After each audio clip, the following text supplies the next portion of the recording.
இந்த நாளில் உங்களை சந்திப்பதிலே உள்ளபடியே கத்தரை துதிக்கிறேன், கத்தரை ஸ்தோத்திரிக்கிறேன். இந்த நாள் தியானத்திற்கென்று நேற்றைய தினத்தோடு அதே தொடர்ச்சியை நாம் தியானித்துக் கொண்டிருக்கிறோம்.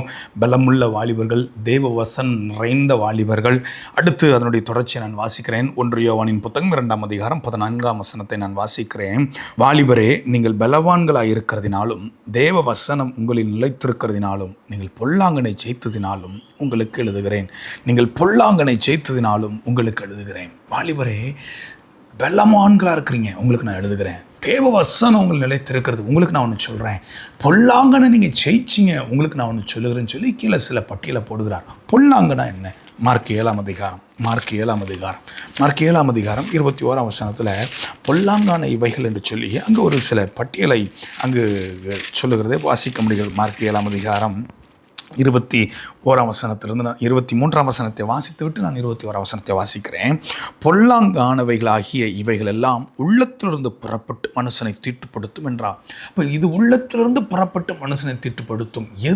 எவைகள் 21ஆம் வசனத்திலிருந்து வாசிக்கும்போது எப்படி எனில், மனுஷனுடைய இருதயத்துக்குள்ளிருந்து பொல்லாத சிந்தனைகளும் பச்சாரங்களும் வேசித்தனங்களும் கொலை பாதகங்களும் களவுகளும் பொருளாசைகளும் துஷ்டத்தனங்களும் கபடும் காமவிகாரமும் வன்கண்ணும் தூசணமும் பெருமையும் மதிகேடும் புறப்பட்டு வரும். ஒரு 13 காரியத்தை இங்கே இயேசு கிறிஸ்து பட்டியல் போடுகிறது பார்க்க முடிகிறது.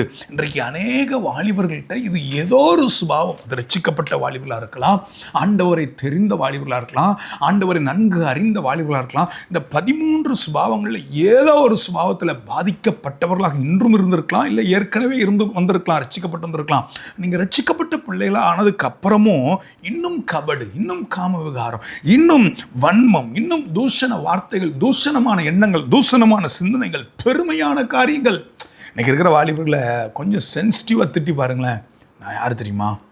பெருமை ரகசியமாக மறைவில் ஒளிந்திருக்கு சில வாலிபர்களுக்குள்ள. எனக்கு ஏன் இது நடக்கணும்? இது வாலிபர்கள் மாத்திரமல்ல, பெரியவர்கள் இதுக்கு விதி விலக்கல்ல. என்னையவே இப்படி சொல்லிட்டாங்களே, இது ஒரு விதமான மறைமுகமான பெருமை தான். நம்மளை தேவன் அனுமதிக்காமல் ஒருவர் அவமதிக்க முடியாது. அப்போ என்னையவே இப்படி சொல்லிட்டாங்கன்னா அது ஒரு விதமான பெருமை தானே. அப்போ என்ன இப்படி ட்ரீட் பண்ணுறாங்க, இவ்வளோ சீப்பாக நினைக்கிறாங்க, அதுவும் ஒரு விதமான பெருமை தானே. இன்னைக்கு இப்படி 13 காரியங்களை அங்கே பட்டியலிடுகிறார். மதிகேடு உட்பட இப்படிப்பட்ட 13 காரியங்களை அங்கே பட்டியலிடுகிறார். 1 யோவான் 5ஆம் அதிகாரத்தில் நம்ம வாசிக்கும்போது 1 யோவான் 5ஆம் அதிகாரம் 19ஆம் வசனத்தை நான் வாசிக்கிறேன். அங்கே யோவான் அந்த சபைக்கு எழுதுகிறார், நாம் தேவனால் உண்டாயிருக்கிறோம் என்றும் உலகம் பொல்லாங்கனுக்குள் கிடக்கிறது என்றும் அறிந்திருக்கிறோம். உலகம் முழுசும் பொல்லாங்கனுக்குள்ள கிடக்குது. எப்படி இந்த 13 காரியமும் உலகம் முழுவதும் நிறைந்திருக்குது என்பதை குறித்து யோவான் அங்கே எழுதுகிறார். அதே 1 யோவானின் புத்தகத்தில் 2ஆம் அதிகாரத்தில் நீங்கள் வாசிப்பீங்கன்னா, ஏன் பலவான்களை ஜெயித்ததுனால, பொல்லாங்கனை ஜெயித்ததுனால நான் உங்களுக்கு எழுதுகிறேன், நீங்கள் பலமுள்ளவர்களாக இருக்கிறதுனால நான் உங்களுக்கு ஏன் எழுதுகிறேன், தேவ வசனம் உங்களில் நிலைத்திருக்கிறதுனால ஒன்று நான் எழுதுகிறேன். என்ன எழுதுகிறேன்? அதே 1 யோவானின் புத்தகம் 2ஆம் அதிகாரம் 15ஆம் வசனத்திலிருந்து வாசிக்கிறேன். நீங்க ஜெயிச்சிட்டீங்கப்பா, ஆனா உங்கள்கிட்ட நான் ஒன்று எதிர்பார்க்கிறேன். உலகத்தில் உள்ளவைகளும் அன்பு கூறாதிருங்கள். ஒருவன் உலகத்தில் அன்பு கூர்ந்தால் அவனிடத்தில் பிதாவின் அன்பு இல்லை. உலகத்தில் உள்ளவைகளும் அன்பு கூறாதீங்க.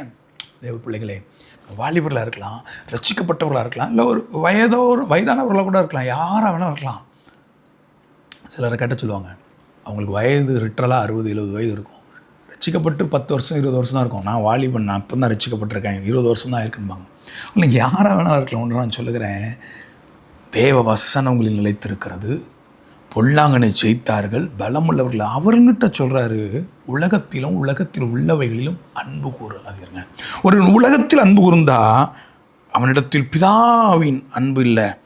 அதுக்கு தொடர்ந்து அடுத்த வசனத்தை வாசிக்கும்போது 16ஆம் வசனத்தை வாசிக்கும்போது, ஏனெனில் மாம்சத்தின் இச்சையும் கண்களின் இச்சையும் ஜீவனத்தின் பெருமையுமாகிய உலகத்தில் உள்ளவைகள் எல்லாம் பிதாவினால் உண்டானவைகள் அல்ல, அவைகள் உலகத்தினால் உண்டானவைகள், பிதாவினால் உண்டானவைகள் அல்ல. கண்களின் இச்சை, ஜீவனத்தின் பெருமை, மாம்சத்தின் இச்சை, இது உலகத்தினால் உண்டாயிருக்குப்பா.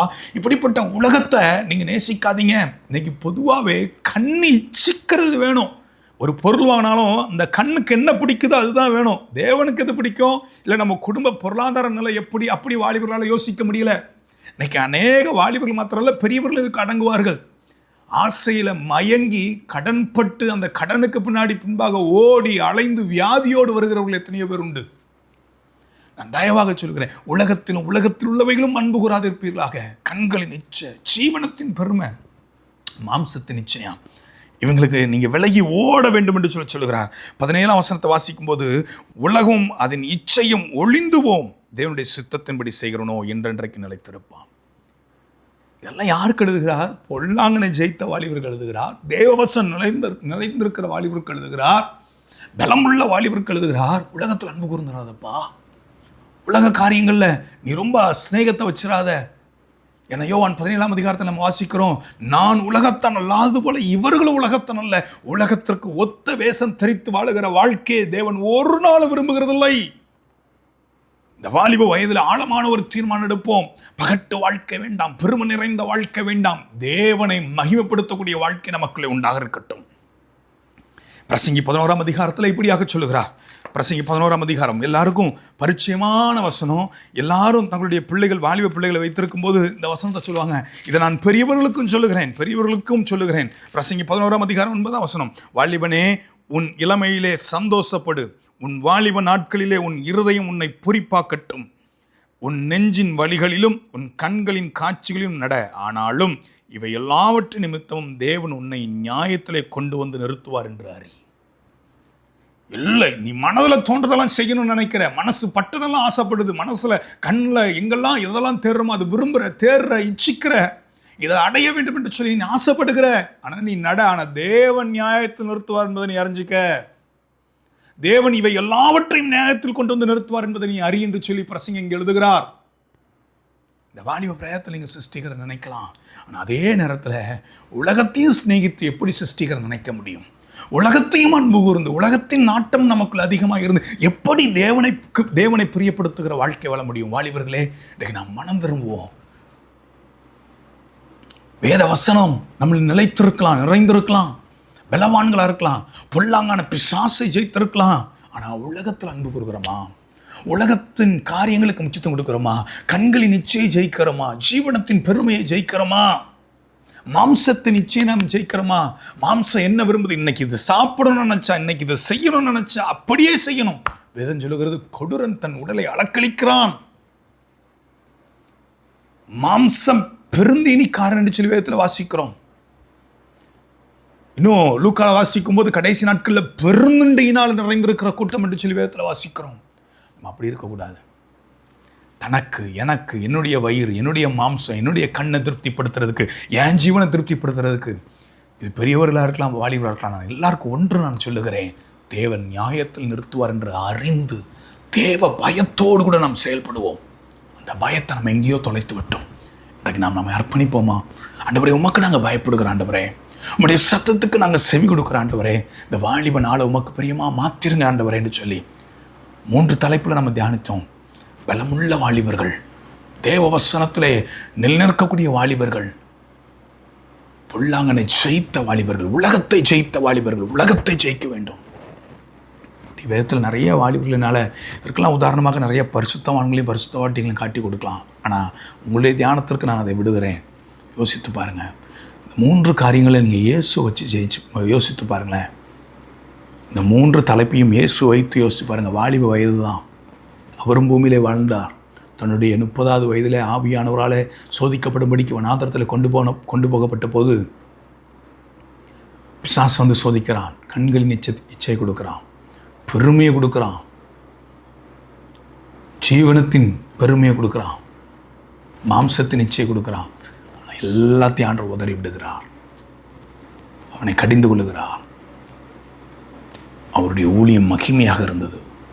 நீங்கள் மகிமையாக இருக்க வேண்டும் என்றால் 3 காரியங்களை ஜெயிக்க வேண்டும். இதை ஜெயிப்பதற்கு விதத்தில் எந்த பரிசுத்தவான்களை நீங்கள் ஒப்பிட்டு பார்த்தாலும் சரி, ஆனால் இயேசுவை பார்க்க மறக்காதீங்க. அவரை பாருங்கள். அவரை பார்த்து நம்மை பலப்படுத்திக் கொள்வதற்கு நாம் அர்ப்பணிப்போமா?